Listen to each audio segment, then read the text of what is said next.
Allô, allô, bonjour à toutes, bonjour à tous. Très heureuse d'être là aujourd'hui pour une masterclass qui est un peu particulière. Donc, c'est une masterclass qui est organisée en partenariat entre Cannes Série et le Lab Femmes de Cinéma.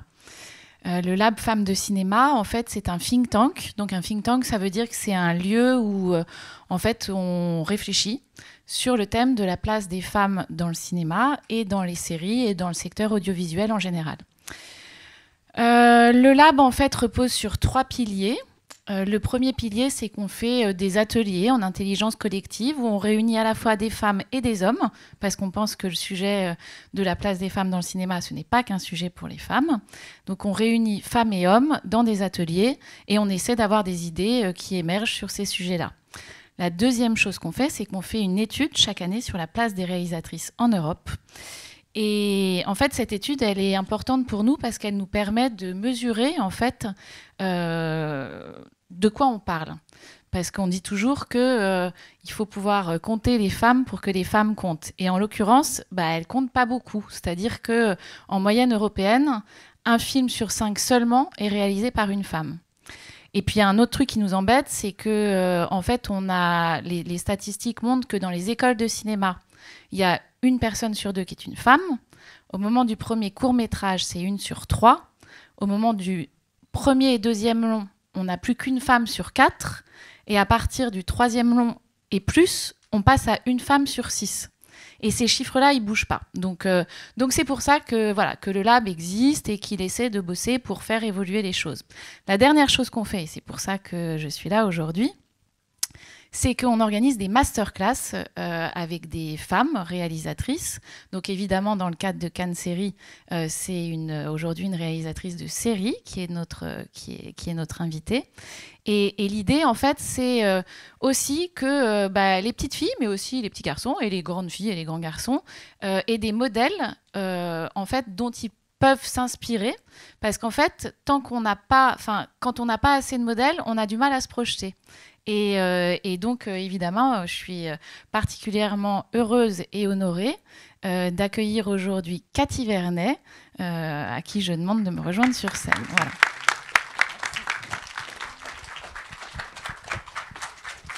Hello Cathy. On peut enlever le masque. Tu peux enlever le masque. Je te laisse te mettre de ce côté. Oui, bien sûr. Bonsoir. Bonsoir les filles et bonsoir les garçons. Et donc tu commences bonsoir. C'est déjà bonsoir. Et donc c'est bonsoir, c'est toujours le soir.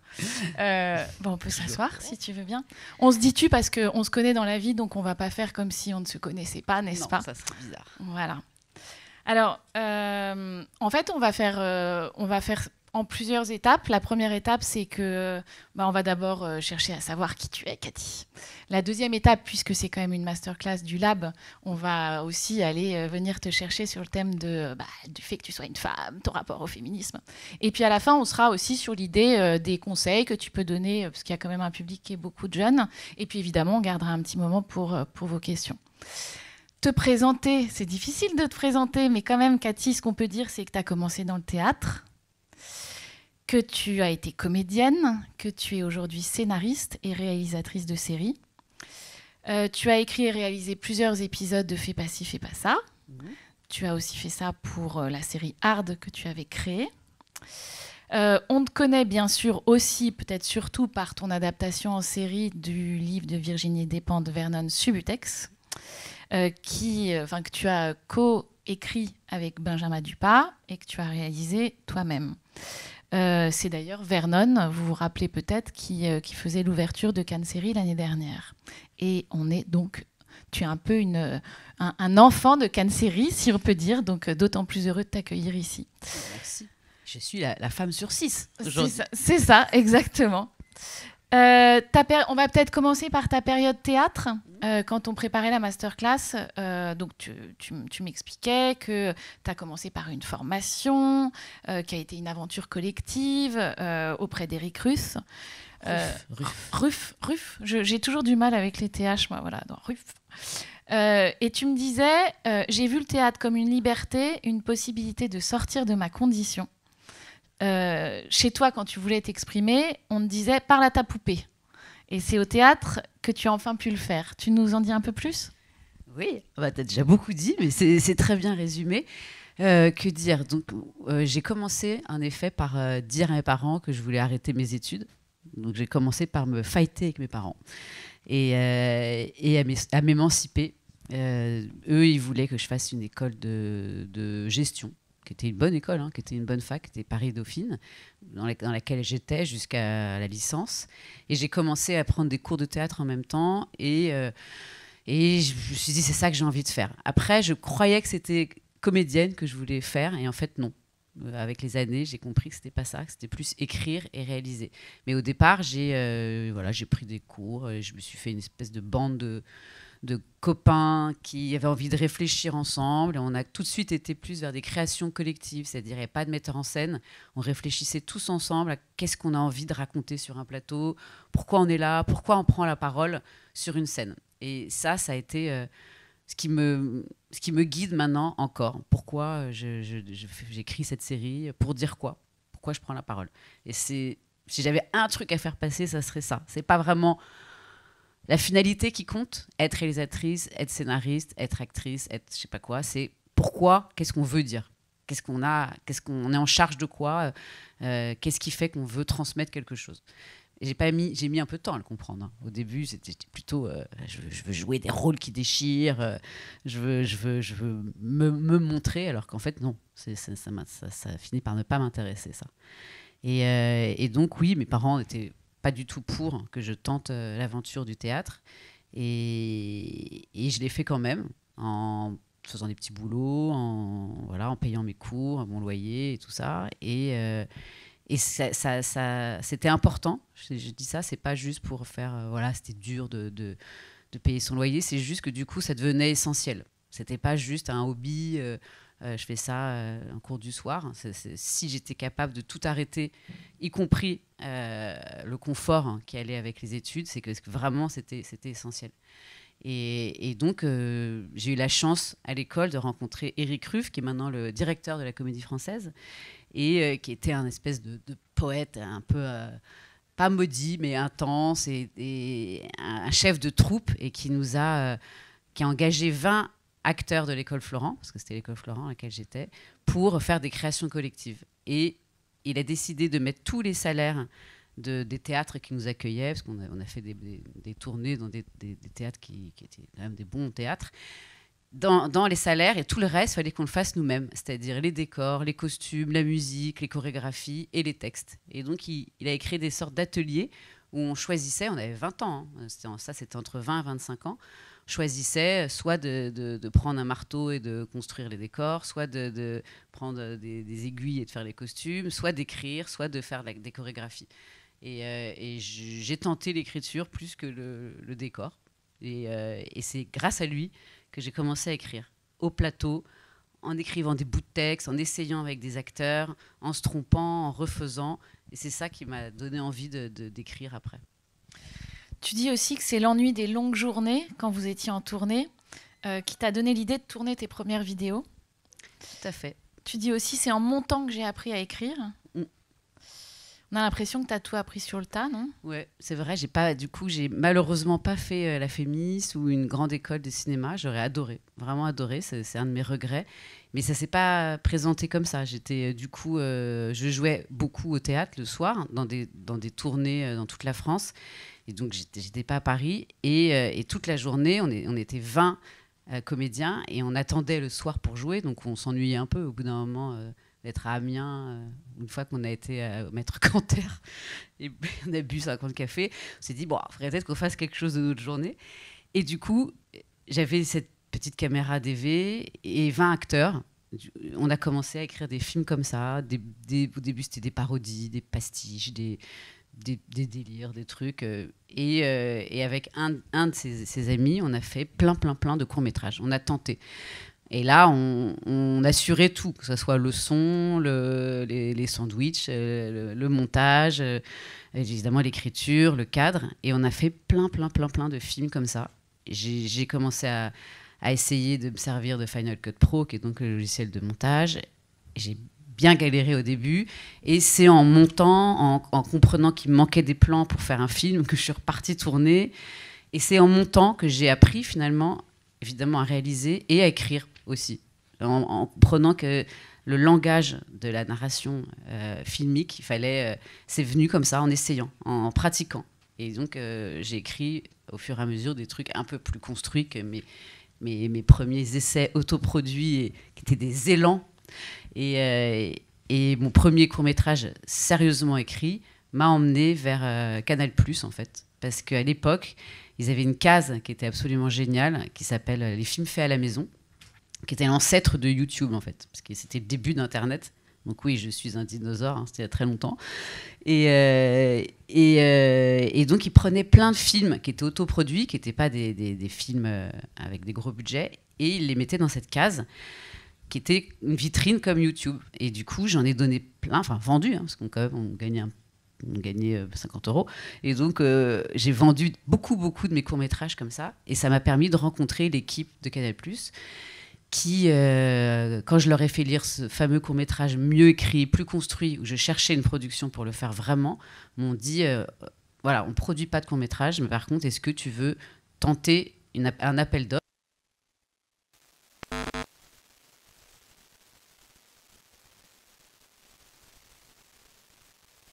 Et j'adorais les séries, j'en consommais beaucoup.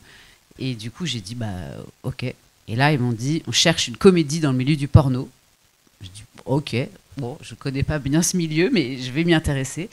Et c'est comme ça que j'ai eu la chance de pouvoir écrire et créer, réaliser Hard. Okay.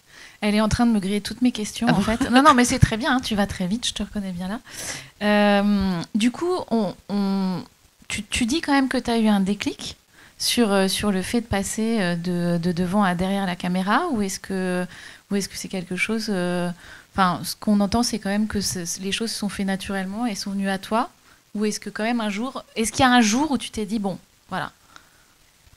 Je crois que c'est... Oui, je crois que c'est quand j'ai commencé les premiers jours sur Hard, sur cette série. Donc avant, j'étais toute seule. Enfin, on était deux, on faisait tout et c'était du bricolage. Et j'adorais ça. Et c'était très artisanal, on va dire. Les tournages sont toujours artisanaux, mais là, ça l'était particulièrement. Et la veille du premier jour de tournage de Hard, j'avais jamais eu d'équipe, en fait. J'avais jamais travaillé avec une équipe. J'avais jamais eu de camion. J'avais jamais eu de matériel. J'avais jamais eu plein de gens qui allaient me suivre pour réaliser un truc qui était complètement délirant. Et j'ai vraiment eu très peur la veille de ce premier jour, en me disant, mais en fait, c'est de l'imposture, en fait. Qu'est-ce que je fous là ? Ils vont comprendre, ils vont partir. J'avais vraiment peur. Et en fait, j'ai réalisé les premiers jours que c'est ça que j'avais envie de faire.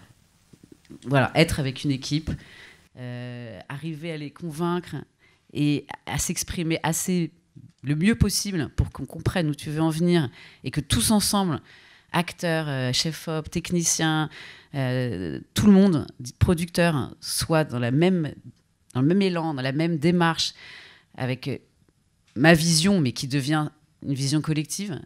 Ça ressemblait à ce que je faisais au théâtre, en fait, avec tous mes amis, où on faisait des créations collectives. Ça ressemblait avec plus de matériel, en fait, et avec l'image, en plus. Et donc, je me suis dit, mais en fait, c'est exactement ça que je veux faire. Et c'est vraiment pas être devant la caméra, c'est derrière. Être aux manettes. Tu as trouvé ta place. En tout cas, je continue à la chercher, puisque je suis une femme. Donc,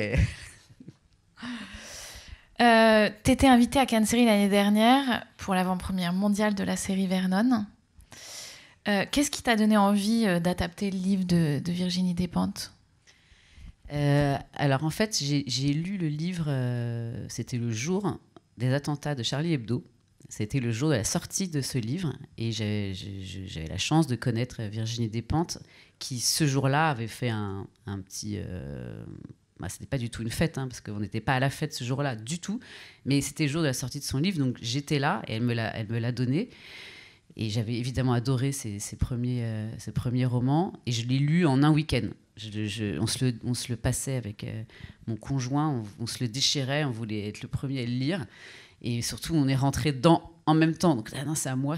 Et je l'ai lu en un week-end. Et j'ai dit, c'est un livre majeur pour notre génération.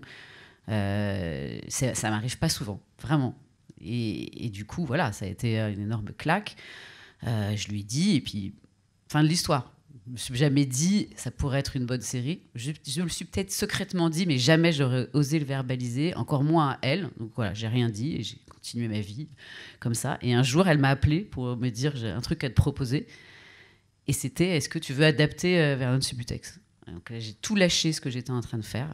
Enfin, j'ai quand même terminé mes engagements, mais je me suis lancée corps et âme dans cette écriture. Ton meilleur souvenir de tournage ? Peut-être ce serait la dernière scène de Vernon Subutex, justement, à la fin de la saison de l'épisode 9, qui était, mais bon, on ne l'a peut-être pas vu, et puis je ne veux pas spoiler si un jour quelqu'un a envie de le voir, mais c'est une espèce de transe collective, on va dire. Ça finit dans une danse, tous ensemble, guidés par Vernon, qui devient une espèce de Jésus, un peu, quoi, de prophète. Et c'était la quintessence du roman, et c'était quasiment la quintessence de ce que je cherche depuis que je fais du théâtre, etc. C'est le collectif, c'est comment ensemble arriver à s'élever, tout simplement. Et donc, il fallait le faire dans une scène. C'est pas facile. Et donc, il y avait un jour de tournage prévu pour ça, avec tous les acteurs, et Romain Duris qui faisait Vernon. Et c'est tout. Et mon premier assistant, tous les jours, il venait me dire « Tu veux faire quoi pour la dernière scène ? Comment on fait ?» Et je refusais de lui répondre. J'étais « Je sais pas, je sais pas, je sais pas. » Il y avait une ligne sur le scénario, c'était « Et ils se mettent à danser, et ils s'élèvent. » Enfin, un truc impossible à filmer. Et donc, tout le monde me demandait « Mais en fait, il y aura quoi comme costume ? Il y aura quoi comme maquillage ? Il y aura quoi comme matériel ? Il y aura quoi comme décor ?» On avait juste un bar avec des arbres. J'avais juste dit « Je veux des arbres. » Et ça sera la nuit. Et j'arrivais pas à me décider de qu'est-ce qu'on va faire, quoi. Comment filmer une transe collective, comment filmer un collectif qui s'élève. Pas facile. Et c'est horrible, en fait. Et donc, j'ai évidemment pas dormi de la nuit la veille. Et en fait, j'ai regroupé tous les acteurs. Il faisait nuit, il venait de pleuvoir, énorme orage. On était à Rosa Bonheur, au chalet du lac à Paris, dans les Buttes-Chaumont. Et je leur ai raconté tout ce que j'essaye de dire là sur le collectif, sur qu'est-ce que je pense a voulu écrire Virginie Despentes, pourquoi j'ai voulu adapter le roman, qu'est-ce que c'est, quel message on veut livrer à la fin de tout ça, tous ensemble. Donc on a parlé, et j'aurais dit maintenant je vais mettre de la musique, vous allez danser, et nous on a des caméras et on va voir. Je vous demande rien de spécial. Faites, vivez et on va voir. Et en fait, en une prise, il s'est passé un truc de dingue. Je sais pas. C'était la nuit, c'était ce qu'on avait tous vécu ensemble. J'ai touché du doigt, je crois. On a touché du doigt ensemble cette espèce de fièvre, communautaire, de vouloir la possibilité d'autre chose ensemble. Et donc ils ont dansé, on a filmé plusieurs fois. Il y avait une espèce de magie. Donc c'est dur à expliquer, mais du coup ça devient un peu mon expérience la plus forte de tournage. Pas la plus drôle à raconter, mais la plus forte. Vernon, donc c'est lié à Cannes Série, comme on le disait. Tu étais là l'année dernière avec une grosse partie de l'équipe.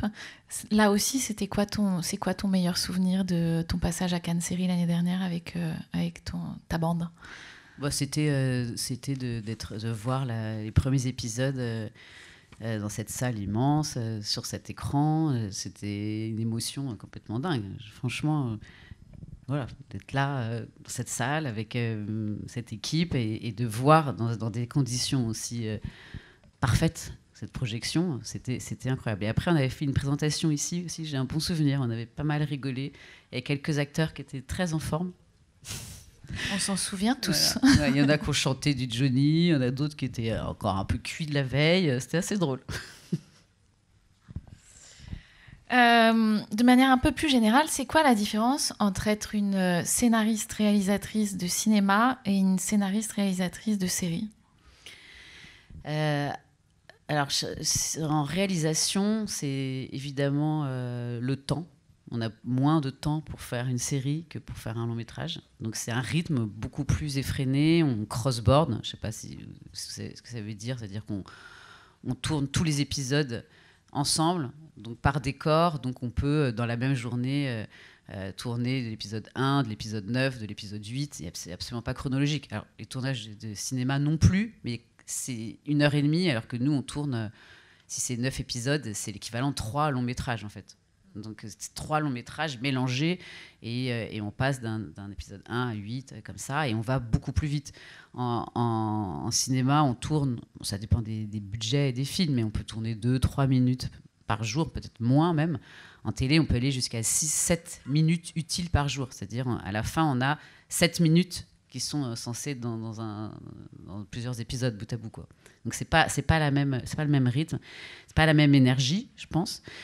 Et ça, c'est la différence de réalisation. Et en scénario, alors c'est peut-être un peu technique, mais je vais essayer d'être clair et simple.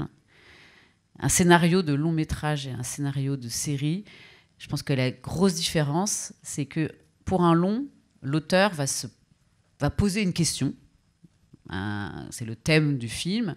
Il pose une question et à la fin, il va donner sa réponse d'auteur, qui peut être « je n'ai pas de réponse », mais en tout cas, il va donner une réponse. Alors que dans un scénario de série, le but du jeu, c'est de ne jamais finir, puisque c'est ça qu'on cherche, c'est qu'il y ait plein de saisons et qu'on puisse presser le concept pendant plusieurs saisons. Donc, si on a une question qui appelle une réponse très vite, on ne va pas pouvoir faire 10 saisons. Donc, nous, les questions de série sont plus irrésolubles, on va dire. Et le but du jeu, c'est de justement ne pas pouvoir donner de réponse, tellement ces questions sont métaphysiques et n'appellent pas de réponse. En tout cas, les réponses ne peuvent pas être claires et précises. Donc et ça va être concrétisé, porté par un personnage ou plusieurs, qui va avoir un conflit irrésoluble, qui va être déchiré entre deux décisions à prendre, ou deux émotions, et il ne va jamais pouvoir choisir. Et l'auteur, à la fin, sa grande question, le thème, il ne va jamais pouvoir y répondre. Et quand on y répond, c'est que c'est la fin de la série, et ce n'est pas une vraie réponse, c'est plutôt une acceptation que le conflit était résoluble. Je peux donner un exemple, hein, si tu veux, pour que ce soit plus clair. Carrément. Je ne sais pas si c'est très clair. Par exemple, Eternal Sunshine of the Spotless Mind, par exemple. C'est un long métrage. Et la question, c'est un homme qui est très triste parce que sa copine est partie. Voilà, c'est assez basique, mais c'est vraiment un film magnifique. Et la question, c'est est-ce qu'on peut être heureux? Est-ce qu'on peut revivre en fait ses souvenirs? Est-ce qu'on peut revenir en arrière? C'est une question où assez vite on peut se dire non. Mais le personnage va quand même essayer, un peu de la science-fiction, d'effacer tous ses souvenirs. Il y arrive. Et il se demande, est-ce que je vais être plus heureux en effaçant tous mes souvenirs? Au début, oui, puis finalement, non. Il n'est pas heureux. Donc à la fin, la réponse, c'est, en fait, il ne faut pas effacer ses souvenirs et on ne peut pas les retrouver et on peut trouver une autre forme de bonheur, mais toujours chargé de ce qu'on a vécu. Donc il y a une réponse, mais le personnage aura fait plein d'expériences pour arriver à cette réponse. En série, ça va être un truc irrésoluble. Par exemple, Les Sopranos, est-ce qu'on peut être un bon père de famille, un chef de la mafia? Est-ce qu'on peut... là, il n'y a pas vraiment de réponse, en fait. Le mec, il va essayer pendant 5 saisons et il ne va jamais y arriver. Il ne peut pas répondre à cette question. Il ne peut pas être bon dans l'un et bon dans l'autre. Donc, il ne peut pas choisir, donc accepter à la fin qu'il est clivé entre les deux. Voilà, je ne sais pas si c'est clair. Moi, je pense que c'est très clair. Quelle est ta singularité, Cathy? Le sens que tu donnes à ton métier, qui est aussi quand même une passion. Hein. Ah oui, bien sûr. Ah ouais. Bien sûr. C'est une passion. Ma singularité, je sais pas, j'ai l'impression que tout ce que je vais dire ne sera pas singulier. Donc, et surtout, j'allais faire une blague, dire ma singularité, c'est d'être plusieurs. C'est le collectif, c'est justement l'amour de vivre ensemble, de créer ensemble. Je dirais que c'est ça. Et en effet, depuis tes débuts dans le théâtre jusqu'à l'aventure Vernon, c'est quand même le fil rouge, en effet, de tout ce que tu racontes. Hein. On va passer à la partie un peu plus lab, femme de cinéma et de série. Donc c'est la séquence Cathy et le féminisme. Gisèle Halimi, je ne sais pas si vous connaissez les jeunes, disait qu'on ne naît pas féministe, mais qu'on le devient. Est-ce que dirais-tu que tu l'es, toi? Et si oui, comment l'es-tu devenue? Je n'ai pas préparé cette question. Tu l'avais posée, donc je vais être hyper honnête. Alors, je suis féministe, et je pense que je suis pas née féministe non plus. Et je le suis devenue, et j'arrive pas à savoir comment. J'ai pas une anecdote. C'est une multitude d'événements et de prises de conscience, que ce soit en écoutant des féministes, en écoutant des gens qui ne trouvent pas leur place, des femmes qui ne trouvent pas leur place, en écoutant des témoignages, en regardant des films, en écoutant des podcasts, et en le vivant aussi, parce que je suis une femme, et que même si j'ai pas l'impression d'avoir dû me battre pour faire ma place. J'ai quand même eu de la chance, j'ai rencontré les bonnes personnes au bon moment, j'ai pas l'impression qu'on m'a dit non, t'es une femme, tu viens pas, quoi. J'ai pas cette sensation-là. Par contre, j'ai entendu des ah ouais, quand même, tu vas réaliser 9 épisodes, il va falloir que tu t'entoures. Bah oui, en fait, bien sûr, j'ai m'entouré. C'est le genre de phrase qu'on dirait jamais à un homme, un réalisateur. Jamais on va dire à un réalisateur, il faut que tu t'entoures. Donc ces petits trucs, ouais. Quand j'entends aussi sur mes collègues, et je suis sûre qu'on dit ça de moi aussi, ah, c'est une femme. Un homme, quand il est autoritaire et qu'il mène bien son équipe, on va dire, ah ouais, il sait ce qu'il veut, hein, il a de la poigne, il sait ce qu'il veut. Une femme qui mène son équipe, et elle est obligée parfois de taper du poing, hein, parce que c'est comme ça, hein, on fait un film et à un moment on s'oppose à la prod, au diffuseur. Enfin, il y a des moments où on doit défendre son bout de gras. On va dire d'une femme, elle est hystérique. Et ça me rend dingue, en fait. Voilà, on dira jamais d'un homme, il est complètement taré, il sait ce qu'il veut, il est fou. Alors qu'une femme, oui. Ça, c'est ces petits trucs qui font qu'à chaque fois, je me dis, non, mais il y a vraiment un problème. Il y a un problème, ok, ça va mieux, mais on a déjà les chiffres que tu donnais sont évidemment complètement criants de vérité et dingues. Donc une femme sur 6, un réalisateur sur 6 est une femme, c'est pas possible. Ça déjà, faut se battre pour ça. Mais sur la perception qu'on a des femmes au travail, il y a un gros boulot aussi. Donc c'est tout ça accumulé qui fait que je suis féministe, mais j'ai pas eu une révélation, une seule. J'étais déçue, hein. Non, pas du tout, ça correspond bien. C'est comme quand tu racontes comment tu es venue en fait, à la réalisation. Enfin, tout ça a l'air d'être un chemin qui avance assez droit, quoi. Tes grands modèles d'inspiration en général, et puis peut-être tes grands modèles d'inspiration féminins aussi. Au cinéma, je dirais Agnès Varda. Parce que c'est une des premières, hein, qui a réalisé des films déjà, et qui a surtout changé le regard dans un film. Avant Agnès Varda, bon, et pas que elle, hein, beaucoup d'autres réalisateurs de la Nouvelle Vague, en fait, les acteurs, on les regardait. Et elle et certains réalisateurs de Nouvelle Vague, elle a proposé qu'en fait, les acteurs et les personnages offrent un regard. Ça change complètement le scénario, le film, et le point de vue et la place qu'on donne et aux femmes, qui sont des personnages féminins, et à la réalisatrice. Et c'est une des premières. Et donc forcément, c'est mon modèle pour ça. Voilà, ça rejoint ce que je disais au début, c'est pourquoi est-ce qu'on prend la parole, qu'est-ce qu'on veut dire, quel regard on veut donner, et du coup, le donner aussi aux actrices et aux acteurs, à tout le monde. Et c'est une des premières qui a fait ça, donc c'est mon modèle. Voilà.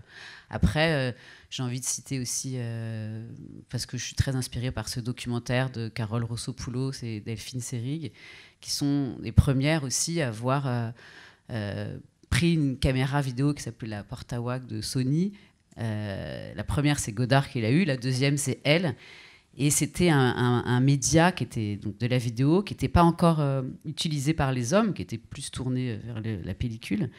Et c'était des caméras très légères qu'on pouvait porter partout. Et donc ça leur a donné l'opportunité de faire des films toutes seules, partout où elles voulaient. Et c'est les premières aussi qui ont donné la parole aux femmes, qui n'ont pas fait que filmer des femmes objets, des femmes objets de désir, de séduction, qui sont un peu la vision de certains hommes.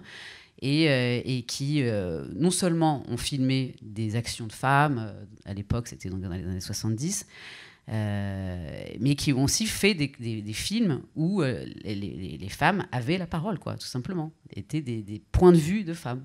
Et donc c'est aussi un modèle pour moi.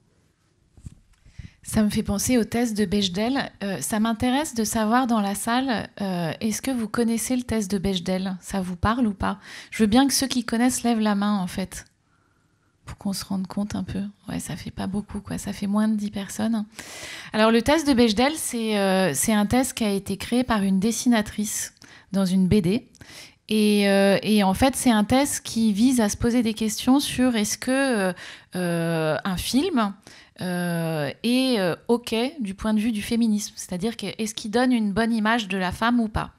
Et pour qu'un film ou une série passe ce test, en fait, il faut qu'il réponde à 3 questions. C'est-à-dire qu'il faut qu'il y ait 2 personnages féminins dans le film ou la série, que ces 2 personnages féminins aient toutes les 2 un prénom, et troisièmement, que ces 2 personnages féminins avec un prénom parlent d'autre chose que d'un homme.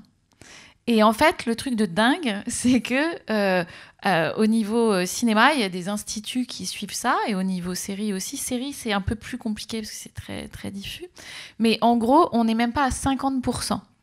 Ce qui m'amène à la question suivante, parce qu'on dit souvent que, en fonction en fait, du sexe de qui est derrière la caméra, les rôles qui vont être donnés devant la caméra sont un peu différents. Est-ce que toi, tu as l'impression que parce que tu es une femme, tu as une façon de faire des séries qui est marquée par ça, en fait? Forcément, je pense que oui, je suis marquée par ça, mais je pense qu'il y a beaucoup d'hommes qui sont marqués par ça aussi. Voilà, j'ai pas très envie de faire une séparation trop extrême homme-femme, parce qu'il y a plein d'hommes qui sont tout à fait conscients de ce test et qui offrent un point de vue qui essaye de ne pas être seulement celui d'un homme. Donc c'est celui d'un homme, mais ça peut aussi être celui d'une femme, parce qu'ils s'intéressent vraiment à la psychologie féminine pour leurs personnages. Ils ont des auteurs qui sont des femmes, donc ils le veulent, et ils en ont conscience, et ils ont envie de cet échange et de cette collaboration. Donc il n'y a pas que les femmes qui sont capables de le faire. Voilà. Après, c'est très bien d'avoir fait ce test, puisque ça oblige à tout le monde à en avoir conscience. Si tu ne le fais pas, c'est un choix, et tu sais qu'il va falloir le défendre. Mais je veux pas dire qu'il n'y a que les femmes qui sont capables de le faire. Alors, ce qui est intéressant, c'est que moi, j'ai aussi une casquette Cannes Série. Je fais aussi partie de l'équipe de Cannes Série. Et en fait, on a toute une démarche par rapport au test de Bechdel. C'est-à-dire qu'on a formé notre comité de sélection à ce test.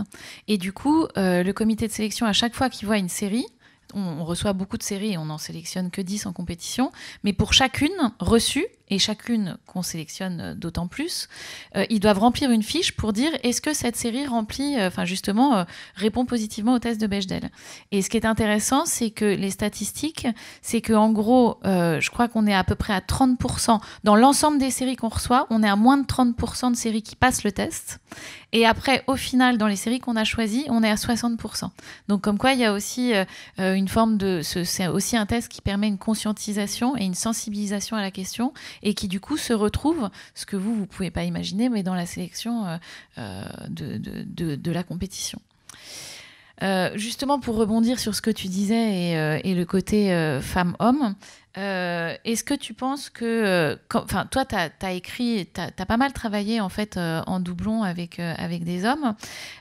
Lorsque le travail d'écriture se réalise à 2, à la fois avec un regard féminin et un regard masculin, ce qui en ressort est-il davantage équilibré, d'après toi ?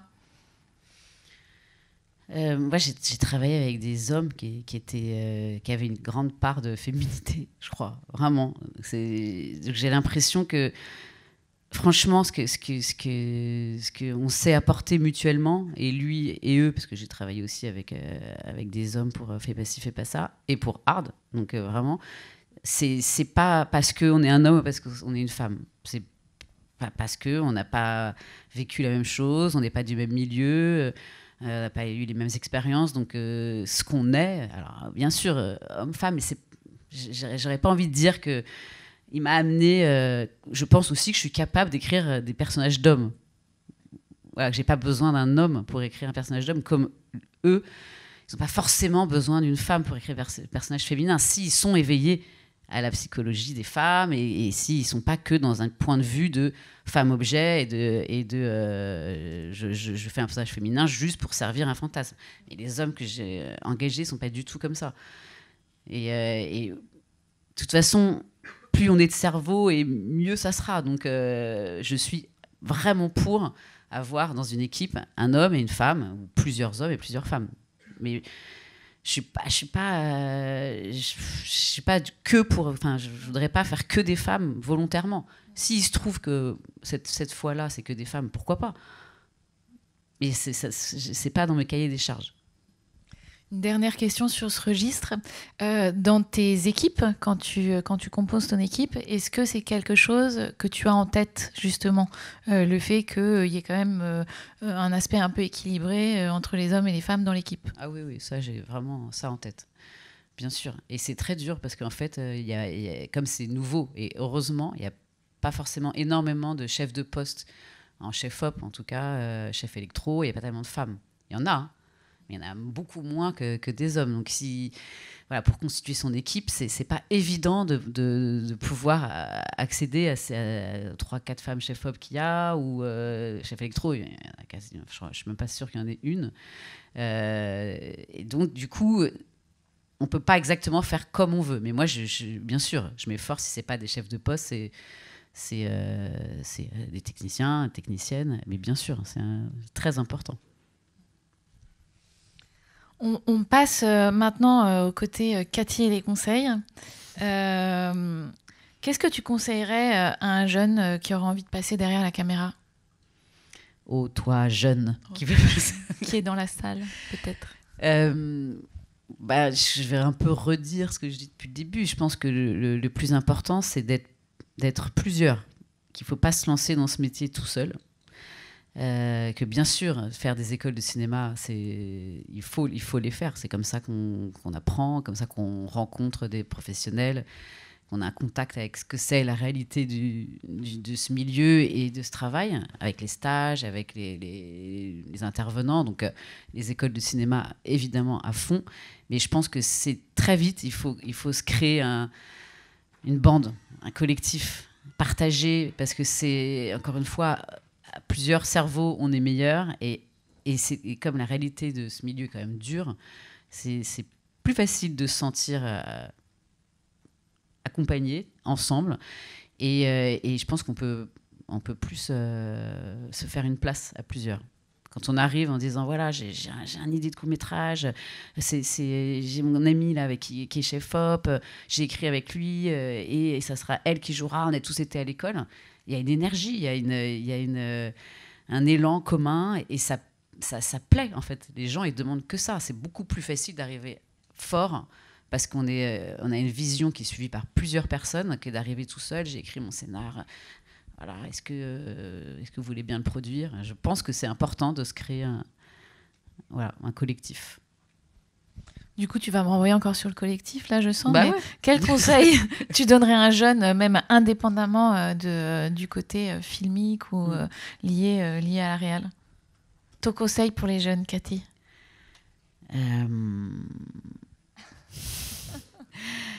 Savoir pourquoi on veut prendre la parole et arriver à trouver une intimité dans son message, c'est-à-dire ne pas forcément vouloir raconter des grandes histoires, avoir des grandes théories, c'est plutôt partir de l'intime et arriver à se raconter dans quelque chose qui peut être universel, donc une parole essentielle mais intime. Mais c'est pas si facile, hein, à chaque fois de trouver ça. Parce que c'est bien, ça. C'est super. Peut-être que tu peux détailler un peu sur des expériences par rapport aux projets sur lesquels tu as bossé. Tu l'as eu quand, ce moment-là? Je ne l'ai pas eu tout de suite, en fait. Au début, j'étais plus dans la fantaisie, dans la comédie, dans on se marre. Ça, c'est une bonne blague, on l'a fait. Et puis après, c'est une bonne blague parce que elle est vécue, parce qu'elle est intime, parce que ce qu'on raconte, c'est vraiment un personnage en fait qui souffre Alors, on ne se moque pas de la souffrance, mais quand même, parce qu'il est tiraillé, parce qu'il a un conflit entre ce qu'il est ou ce qu'il veut être. Et c'est ça qui va créer une situation, qui va créer une comédie, qui va créer une histoire. Et ça, j'ai mis du temps à le comprendre, mais c'est la base du scénario de série.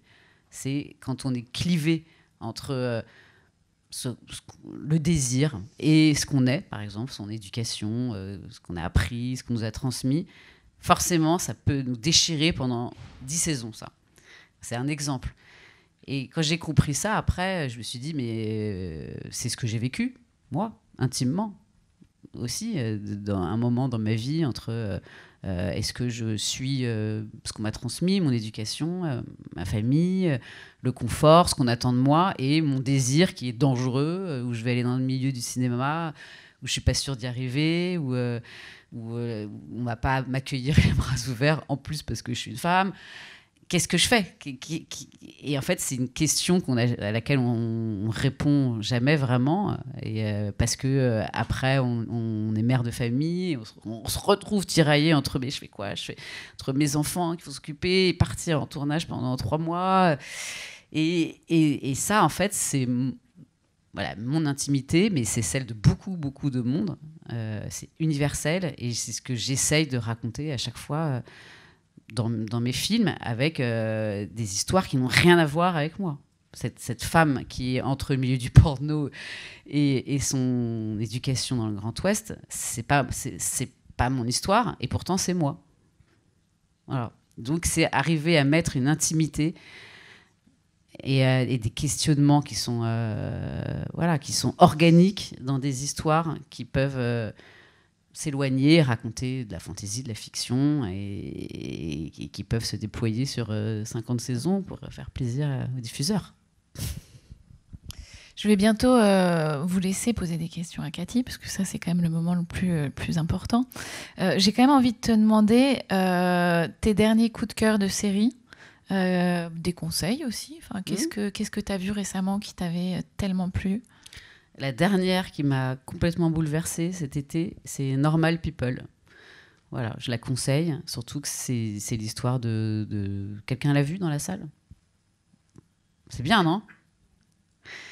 Parce que en plus, c'est l'histoire de jeunes gens. Ça commence, c'est sur 5 ans. Ça commence, ils sont en Irlande, donc c'est pas exactement pareil, mais ils sont l'équivalent du lycée.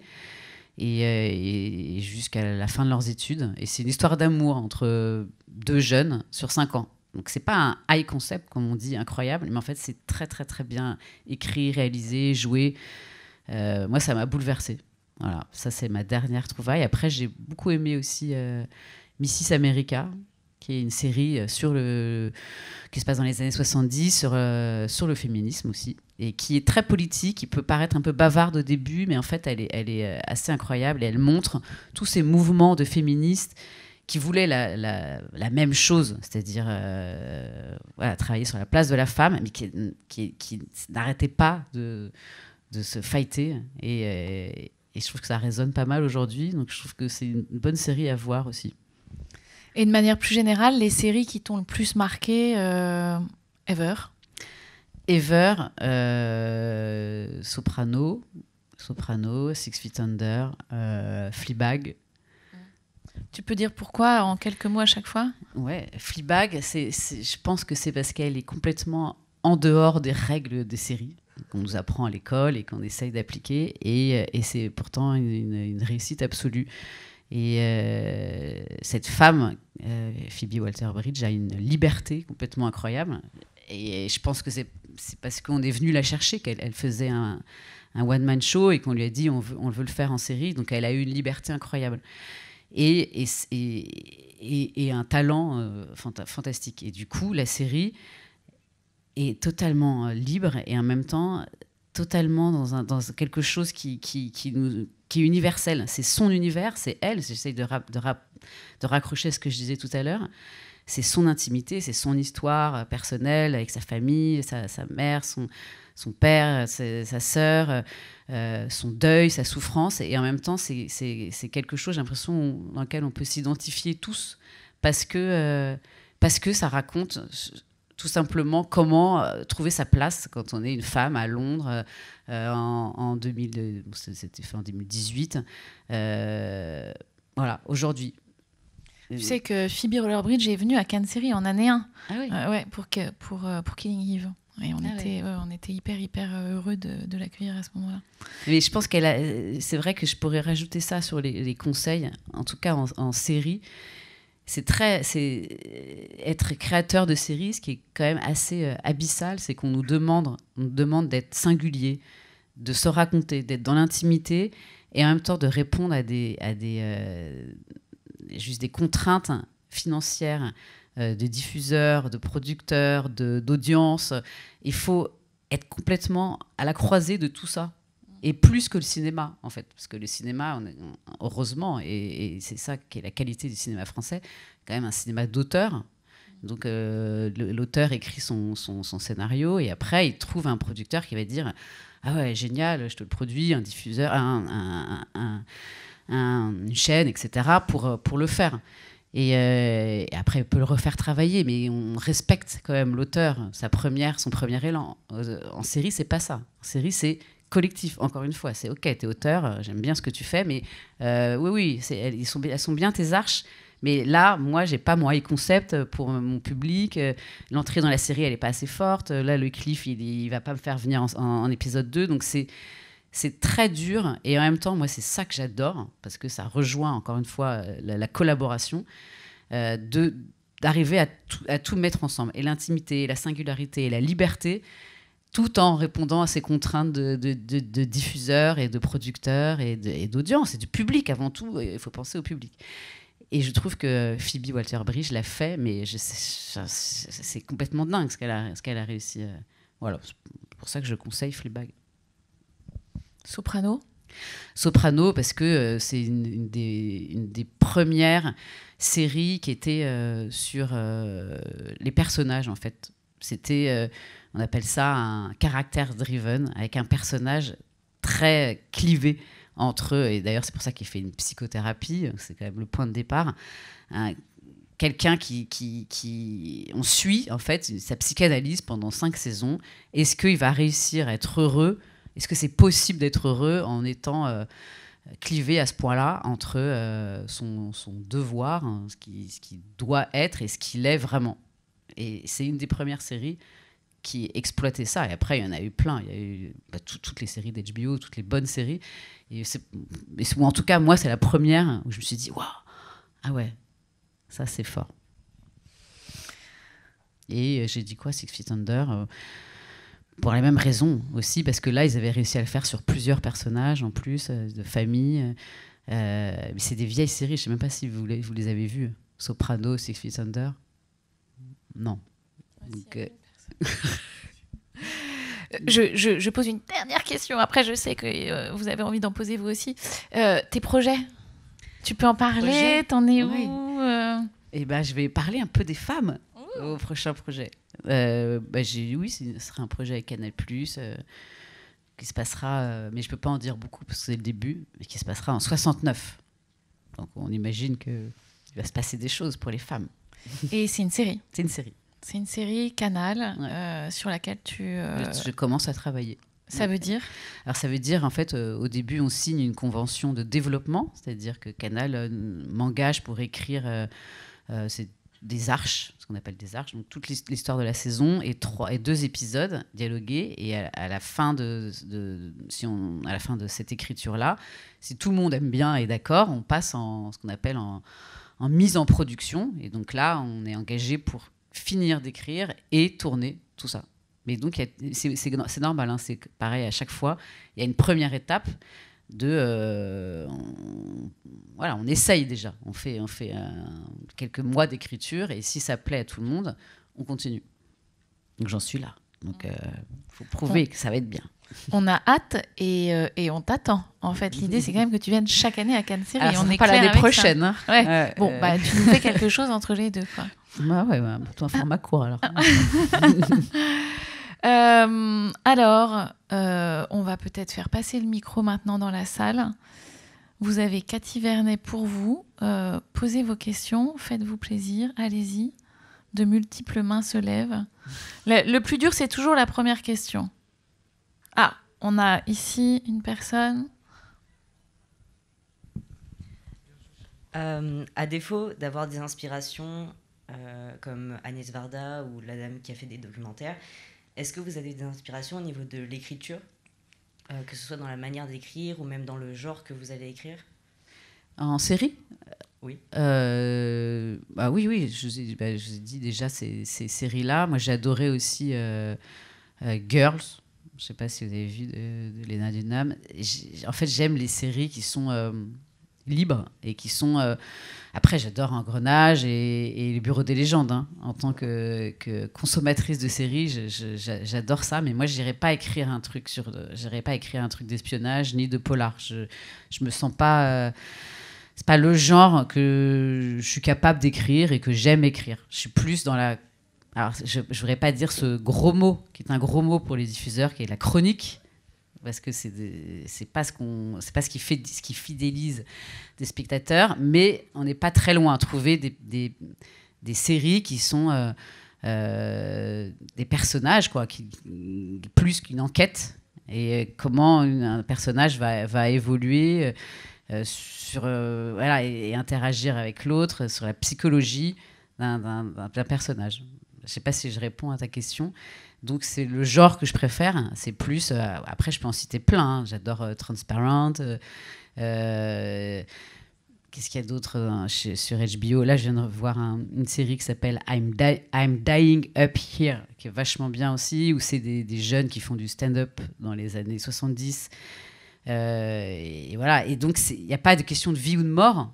Il n'y en a pas un qui va... Il n'y a pas une enquête parce qu'il y a eu un crime, mais c'est quand même des questions de vie ou de mort pour ces gens, parce que c'est leur passion, ils veulent réussir dans le stand-up. Et ça peut paraître un peu chronique, mais en fait, moi, j'aime ces enjeux qui sont des enjeux intimes forts, hein, qui permettent d'avoir des conflits forts qui sont plus psychologiques, plus que sauver le monde ou se battre contre des zombies, etc., que j'adore en tant que consommatrice, hein, mais que je ne sais pas écrire.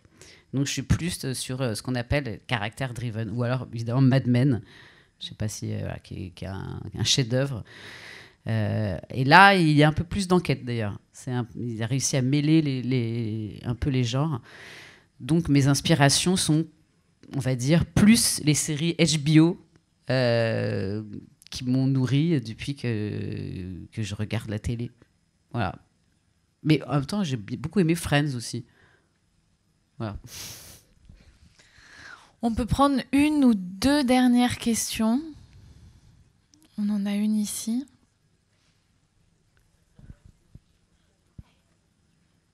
C'est tellement bizarre de vous voir tous avec des masques. C'est un peu surréaliste. On ne voit pas si vous êtes content ou pas content. Si vous bâillez ou si vous souriez. Par contre, vous ne pouvez pas dormir parce qu'on voit quand même vos yeux. Ouais. Est-ce que vous pensez un jour arrêter de faire des séries pour faire des films? Oui, mais je ne pense pas que j'arrêterai. Mais j'ai envie de faire un film. J'ai déjà fait des courts-métrages qui étaient longs. Donc, ce n'étaient pas des longs-métrages, mais c'était des courts longs. Donc, j'ai déjà fait ça. Et en fait, c'est une bonne question parce qu'à chaque fois, je me dis, bon, allez, là, je fais un long. J'ai envie d'essayer, j'ai jamais fait, je veux éprouver ce format, c'est pas la même chose, pas la même façon d'écrire, pas la même façon de réaliser, je veux le faire. Et donc à chaque fois, donc par exemple après Hard, après Vernon, je me suis mis à l'écriture d'un long. Et en fait, j'étais rattrapée par la série parce qu'on m'a proposé ou parce qu'on m'a dit est-ce que tu veux pas écrire une série, je te donne une carte blanche. Du coup, en fait, j'aime tellement ça, j'aime ce format et à chaque fois, j'abandonne le long que j'étais en train d'écrire parce que la série, c'est, encore une fois, c'est très concret. Tout de suite, il y a une équipe, il y a un producteur, un diffuseur, tout le monde m'attend et dit « Attends, tu livres ça, tu rends ça ». Il y a quelque chose de très cadré. Alors que le long... personne va m'appeler pour me dire tu vas rendre ça, hein. Si je veux pas rendre et aller au café, je le ferai. Du coup, c'est dur, c'est dur d'arriver à tenir le rythme du long tout seul. Moi, je crois que je l'ai beaucoup dit, mais en fait, j'aime bien écrire à plusieurs.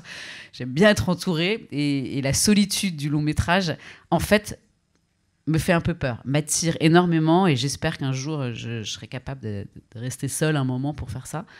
Mais je me fais rattraper par la série que j'adore. Donc on verra. Une petite dernière question, voilà, là au milieu de la salle. Je voulais savoir, est-ce que tous les réalisateurs arrivent à vivre de leur fiction ? C'est une très bonne question aussi. Alors, c'est dur de dire oui ou non, parce que y en a qui travaillent énormément, qui enchaînent les projets. Si tu dis que réalisateur, hein. C'est pas pareil d'être scénariste et réalisateur ou d'être que scénariste ou que réalisateur. Alors, réalisateur, il y en a qui enchaînent les projets, donc ils vivent très très bien de leur fiction. Et puis il y en a, non, qui enchaînent moins et qui parfois sont intermittents du spectacle, donc parfois vont attendre plusieurs mois ou plusieurs années entre deux projets, vont galérer, quoi. Donc c'est très dur de répondre. Il y a tous les cas. Et quand on écrit et qu'on réalise, comme on porte le projet qu'on va réaliser après, on est sûr de le faire, ce projet-là, si on l'écrit. Donc c'est déjà plus facile, on va dire. Il y a aussi quelque chose que tu dis souvent, c'est qu'il faut toujours avoir plusieurs projets en même temps. Ah ouais, on est obligé de lancer, même quand on a fait plein de trucs avant, on est toujours obligé de lancer plusieurs concepts de séries, parce qu'on n'est pas du tout sûr qu'ils vont être pris. Parce que les diffuseurs, ils en prennent... Canal+, ils en prennent pas mal, hein, mais ils n'en prennent pas non plus 150 par an. Donc, accéder à ça, à ce financement pour écrire 2 épisodes et des arches, c'est pas simple. Ils prennent pas n'importe quoi. Ils tentent, mais ils peuvent pas prendre tout et n'importe quoi. Donc, du coup, il faut en avoir plusieurs et espérer que sur les 3-4 qu'on développe, il y en ait un qui soit signé.